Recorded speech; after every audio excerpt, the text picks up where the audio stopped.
We're going to look at calibrating a fertilizer injector. The model I'm going to be using is a dosatron, but there are several other models available that are all adjusted in a similar way.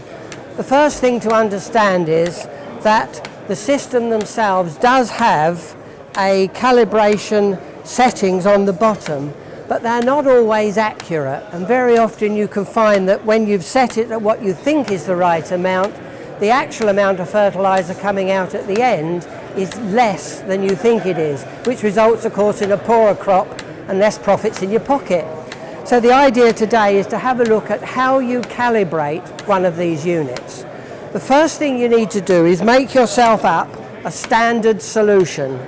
Now you do that by giving yourself a known volume of water from your own irrigation system, not any special water, a known volume, and add a known volume of your liquid feed stock solution to that.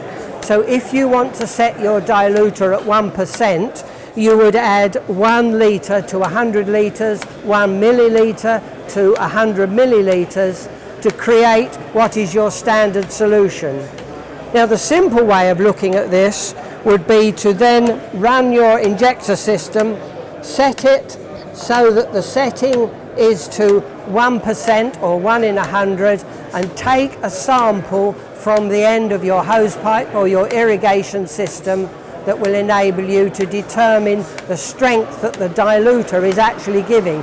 Now you can do this at a visual level, and it would be possible to say, here is my sample from my hose pipe, here is my sample from the injector, put them together and say, are they the same colour?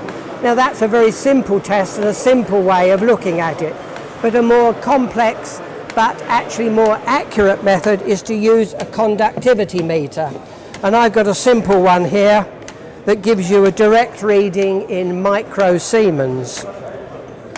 So you put that into the solution that you have made up of your standard solution, and you take a reading, and in this case it's 231 microsiemens.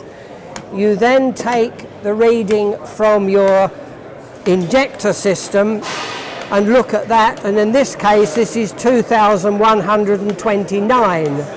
So the solutions are not quite right, but they're near. Now if the solution from the diluter was say only 1500, you would need to increase the injection rate of your diluter until the two solution strengths are the same conductivity.